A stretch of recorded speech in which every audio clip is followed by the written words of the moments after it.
കൊടുക്കുന്നു. തുടരൂ. ഒന്നും പറയാൻ പറ്റില്ല. മേൽപ്പാടവും നിരണവും നാടുഭാഗവും വീയപുരവും ഇതെന്തൊരു മത്സരത്തിന് തുടക്കമായിരിക്കുന്നു. മേൽപ്പാടം നിരണം നടുഭാഗം വീയപുരം. ആരാണിത്? ഇതാണ് ഒരു ഉദാത്തമായ ഒരു ക്ലാസിക് ഫൈനൽ ഉണ്ടെങ്കിൽ ഇതാ ഈ സന്ധ്യാനേരത്ത് 5:55 ഈ സന്ധ്യാനേരത്ത് പുന്നമടയുടെ ഓളപ്പരപ്പുകളെ തീപിടിപ്പിക്കുമെന്ന് പറഞ്ഞാൽ അവിശ്വസിക്കേണ്ട കാര്യമില്ല. പ്രിയപ്പെട്ട ജലോത്സവ പ്രേമികളെ, ഈ കാണികളെ, പ്രേക്ഷകരെ, ഇതാ കുതിച്ചു പായുന്നു ചാട്ടുളി പോലെ 4 ട്രാക്കിലും 4 പേർ. മൂന്നാമത്തെ ട്രാക്കിൽ പോകുന്ന നിരണം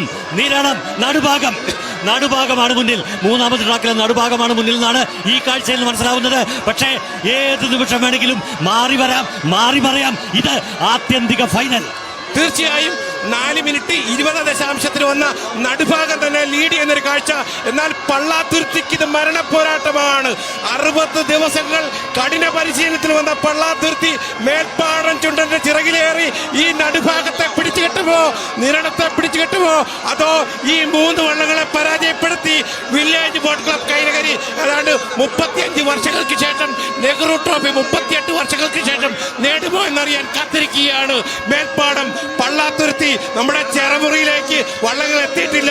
ചെറമുറിക്ക് മുമ്പുള്ള ആ തോടിന്റെ പകുതി ഭാഗത്തുള്ള ആദ്യത്തെ ആ ബഫർ തോടിലേക്ക് വരുമ്പോൾ മേൽപ്പാടമാണോ മുന്നിൽ? ഇല്ല, നടുഭാഗത്തിന് ചുണ്ട് അല്പം മുമ്പിലേക്ക്. അയ്യപ്പദാസേ, ഉറപ്പായും ഇതാ നോക്കുക, ചാട്ടുളി പോലെ കുതിച്ചു പാഞ്ഞു തുടങ്ങിയ 4 ചുണ്ടൻ വള്ളങ്ങൾ.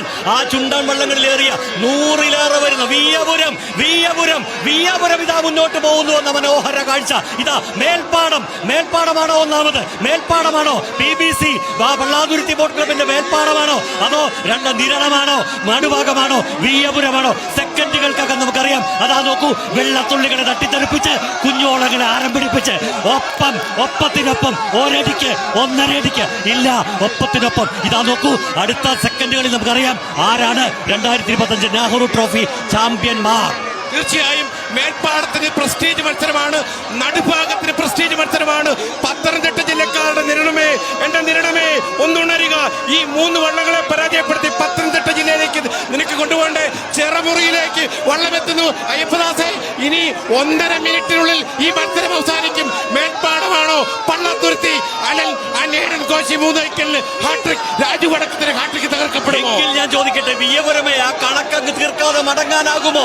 ആ ഹൃദയത്തിലെ മുറിവങ്ങ് ഉണക്കാതെ മടങ്ങാനാകുമോ? വീയപുരമേ, കുതിച്ചു വായു. നിങ്ങളുടെ കരങ്ങൾക്കുള്ളിൽ ഒരു കപ്പിത നിമിഷങ്ങൾക്കകം കിട്ടിയേക്കാം. അതുകൊണ്ട് വീയപുരമേ, ചാമ്പ്യന്മാരാണ് നിങ്ങൾ. വീയപുരമേ, നിങ്ങളും ഉണർന്നു മുന്നേറുക.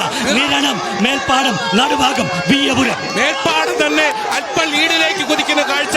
1-2 തുടപ്പാടിന് മേൽപ്പാടം കുതിക്കുന്നു. 2, 3, 4 ട്രാക്കുകളിലെ 3 വള്ളങ്ങളും നിരണവും നടുഭാഗവും വീയപുരവും ഒപ്പമെത്താനുണ്ട് ശ്രമിക്കുന്നുണ്ട്. തെങ്ങോലകൾ പോലും നിശ്ചലമായിരിക്കുന്നു, കാറ്റടിക്കുന്നില്ല. മേൽപ്പാടം ഇതാ ഇറങ്ങിക്കഴിഞ്ഞ് മേൽപ്പാടം 6ാമത് ട്രോഫിയിലേക്ക്, ഡബിൾ ഹാട്രിക്കിലേക്ക് പോകുന്നു. സുന്ദരമായ രീതിയിൽ മേൽപ്പാടം അല്പ ലീഡിൽ, നടുഭാഗം കൂടെയുണ്ട്. നിരണവും വീയപുരവും ഒപ്പത്തിനൊപ്പമുണ്ട്. അയ്യപ്പദാസ, എന്താണ് ഈ മത്സരം? ഒന്നും പറയാൻ പറ്റില്ല. ഇതല്ലേ യഥാർത്ഥ ഫൈനൽ, ഇതല്ലേ ക്ലാസിക് ഫൈനൽ. ഉസൈൻ ബോൾട്ട് 10 സെക്കൻഡിൽ താഴെ 100 മീറ്റർ ഓടിയെത്തുമ്പോ തൊട്ടുപിന്നിൽ അതിശയകരം. ആരാണ് മുന്നിൽ? 4ാം ട്രാക്കിലെ വീയപുരം. ഓ, എന്തൊരു മനോഹരമായ ഫൈനൽ.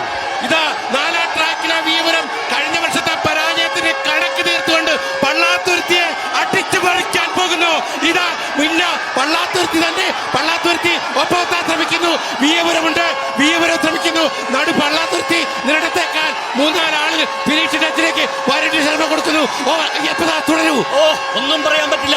മേൽപ്പാടവും നിരണവും നടുഭാഗവും വീയപുരവും ഇതെന്തൊരു മത്സരം.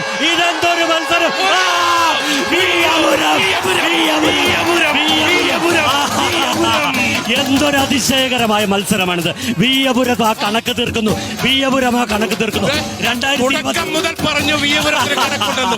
എത്ര കൃത്യമായ എന്ത് മനോഹരം. ആ കനലെരിയുന്ന കനലിന് നോക്കൂ,